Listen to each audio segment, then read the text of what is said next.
नमस्कार. भक्तिप्रवास चॅनलवर आपलं मनापासून स्वागत. आजच्या आपल्या कथेचं नाव आहे रामदासी बुवांचा अहंकार घालविला. कथा सुरू करण्यापूर्वी जर कोणी या चॅनलवर नवीन असेल तर त्यांनी भक्तिप्रवास चॅनलला सबस्क्राईब करावे. त्यामुळे स्वामींच्या अशाच नवनवीन लीलांचा त्यांना अनुभव घेता येईल. तर कथेला सुरुवात करूया. मंगळवेढा मुक्कामी योगीराजांनी अनेक चमत्कार दाखविले. गावात पद्मनाभ आणि पद्मिनी हे दाम्पत्य राहत होते. त्या दोघांचीही योगीराजांवर अपार श्रद्धा होती. अरण्यातून कधी कधी योगीराज आपणहून त्यांच्या घरी येत असत. पद्मिनीला तर योगीराजांना पाहून आपले आजोबाच आठवत असत. योगीराजही आजोबांच्या मायेने तिच्यावर प्रेम करत होते. जेव्हा जेव्हा हे आजोबा तिच्या घरी येत तेव्हा तेव्हा ती त्यांचं मनापासून स्वागत करून सेवा करत असे.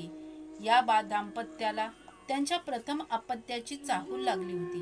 पद्मिनी आता 6 महिन्यांची गरोदर होती. असेच एके दिवशी योगीराजांचं पद्मनाभच्या घरी आगमन झालं. त्या दिवशी योगीराज त्यांच्या घरीच राहिले. योगीराजांचं रात्रीचं भोजन झाल्यावर दोघं पती पत्नी योगीराजांच्या समीप पादसंवाहन करत बसले होते. त्या पती पत्नीस योगीराजांच्या सान्निध्यात एक अतीव अवर्णनीय आनंद मिळायचा. पद्मिनीच्या लक्षात ही गोष्ट आली होती की जेव्हा कधी योगीराजांचं घरी आगमन होई तेव्हा तिच्या गर्भातील बालकही आनंदाने हातपाय मारून उसळ्या मारायचं. तिचं मन आनंदाने मोहरून जायचं. हिरण्य गर्भातून आलेल्या त्या अद्भुत मूळ पुरुषाच्या सान्निध्यात तिच्या गर्भातील बालकातही आनंद स्पंदन उमटत होती. तिला कळत नसायचं, पण तिच्या गर्भातील आत्म्याला योगीराजांच्या सानिध्याची नक्कीच जाणीव व्हायची. योगीराज का महिमा ऐसा आत्मा सुमिरन पावे, जीता जागता इंसान तो क्या गर्भ भी उछलता जाए. याचा अनुभव पद्मिनीने निश्चितच घेतला होता. त्यामुळे आपलं जीवन उजळून गेलं असं तिला वाटत असे. योगीराजांची दोघा पती पत्नीस माझी तुमच्यावर सतत कृपा राहील असा आशीर्वाद दिला होता. योगीराज स्वेच्छेविहारी होते. ते स्थिर असे एके ठिकाणी कधीच राहत नसत. मंगळवेढ्याजवळील अरण्यात वास करत असतानाही ते अधूनमधून जवळपासच्या पंढरपूर, बेगमपूर, चळांबे अशा गावी येत जात असत. त्यातल्या त्यात चळांबे गावी त्यांची ये-जा जास्त असे. या चळांबे गावात रामदासी नावाचा साधूचा एक मठ होता. बुवा स्वभावाने थोडा अहंकारी आणि आड्यातेखोर होते. अशा या रामदासी बुवांचा गर्व परिहार करण्यासाठीच की काय योगीराजांचं आगमन त्यांच्या मठात झालं. एके दिवशी मध्यान्ह समयीचा फलाहार करून योगीराज विश्रांती घेण्यास पहुडले होते. बराच वेळ गेला. योगीराज उठण्याची वाट पाहत होते, पण योगीराज लवकर उठण्यासाठी झोपलेलेच नव्हते. वेळ आली होती. रामदासी बुवा योगीराज उठण्याची वाट पाहून कंटाळून गेले. त्यांच्या चित्तात आता तमोगुणांचा प्रादुर्भाव होऊ लागला. त्यांना आता योगीराजांचा थोडासा रागही येऊ लागला होता. वैतागून बुवांनी योगीराज आज झोपलेले असतानाच बाहेरून मठाचं दार ओढून घेतलं, कडी घातली आणि कुलूप लावून चावी स्वतःजवळ ठेवली. बुवा आता गावाकडे निघाले. परमात्मा योगीराजास मठात बंदिस्त करून ते बेफिकीरपणे गावात फिरू लागले. किती वेळ गेला याचं त्यांना भान सुद्धा राहिले नाही. संध्याकाळ झाली. त्यांना योगीराजांची आठवण झाली. मठात जाऊन योगीराजांची हाल हवाल तरी पाहावी असा विचार करून ते मठाकडे निघाले. थोडे वेळ चालत गेल्यावर ते भीमा नदीच्या वाळवंटात आले आणि पाहतात तर काय, त्यांचे डोळे एकदम विस्पारले गेले.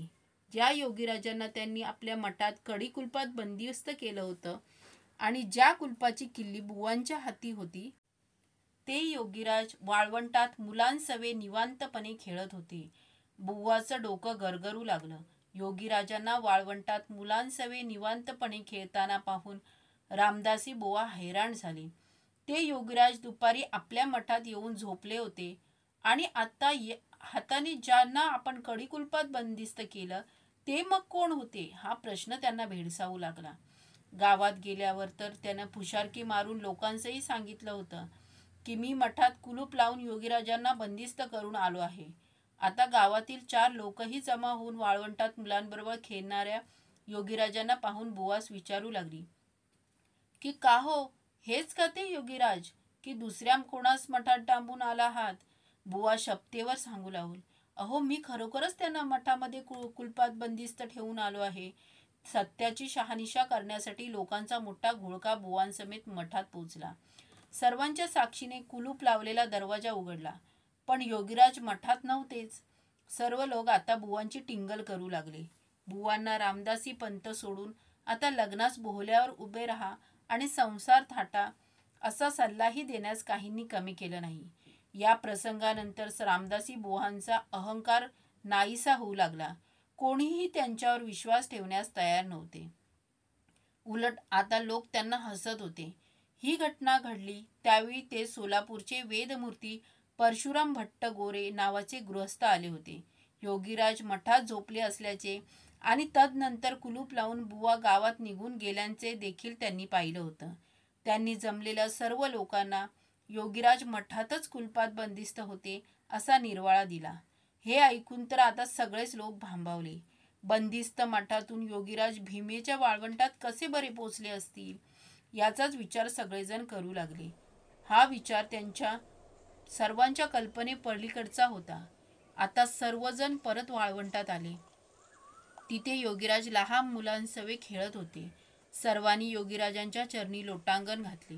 रामदासी बुवांच्या जीवाचं तर पाणी पाणी झालं होतं. योगीराज बुवांना म्हणाले, काय बुवा, गर्व दूर झाला का? रामभक्ती ही राममय होऊन करावयाची असते, हे कळलं का?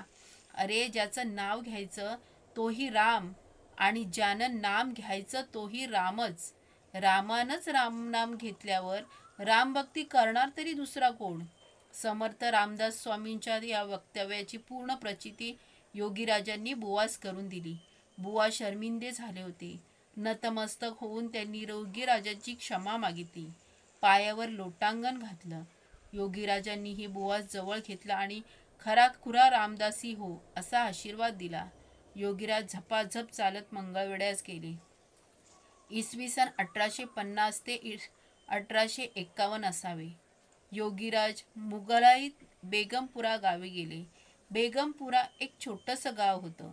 गावाबाहेरील मशिदीच्या बाहेर योगीराज शांतपणे बसून होते. आज ते त्यांच्या एका अत्यंत प्रिय शिष्याची वाट पाहत होते. मशिदीच्या बाहेर एका कडुलिंबाच्या वृक्षाखाली योगीराज निश्चलपणे बसले होते. ब्रह्मपद तदाकार वृत्ती होती. मशिदीच्या बाहेरून जाणाऱ्या एका 12-13 वर्षाच्या मुलास त्यांनी अचानक हाक मारली. ए सच्चिदानंदा, इकडे ये रे. तो मुलगा गोंधळून आजूबाजूला पाहू लागला. त्याला कळेना की आपणास आपल्या नावाने इथे कोण हाक मारली. या मुला जन्माला आल्यापासून त्याच्या आईवडील कोण आहेत हे देखील त्याला माहीत नव्हते.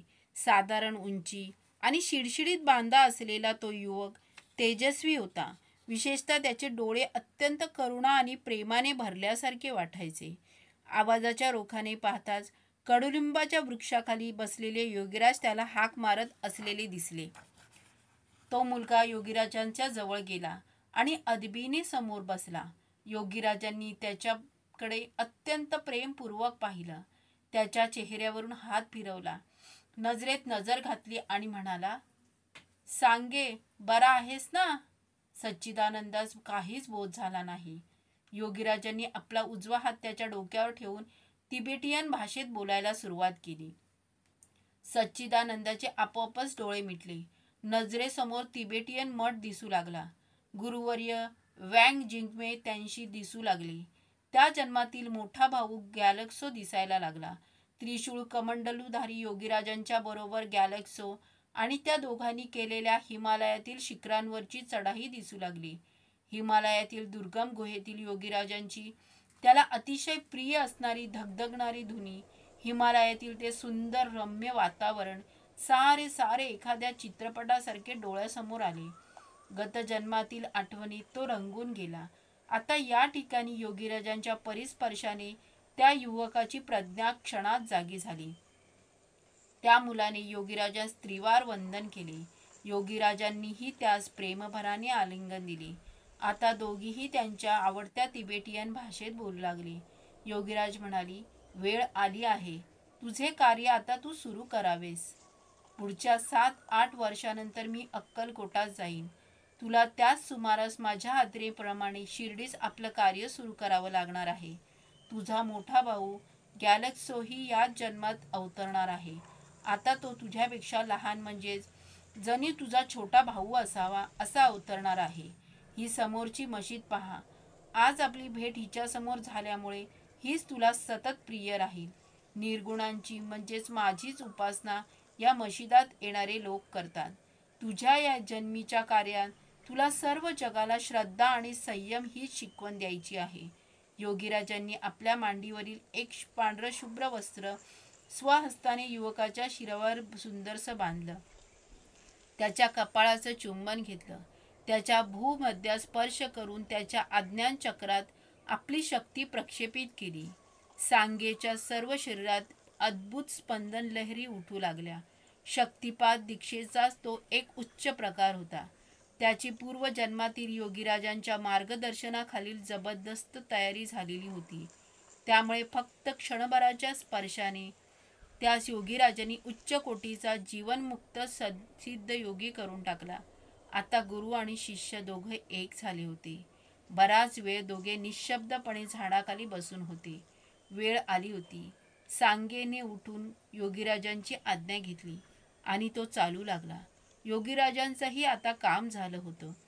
समोरील मशिदीत मकबिरीची नमाज सुरू झाली होती. प्रसन्नतेने उठून योगीराजही बेगमपुऱ्याहून मंगळवेढ्याकडे झपाझप चालू लागले. योगीराजांनी रामदासीबुवांच्या अहंकाराला समूळ घालविले. मशिदीसमोर सांगेला शक्ती देऊन शिर्डीस पाठविले. श्री स्वामी समर्थ.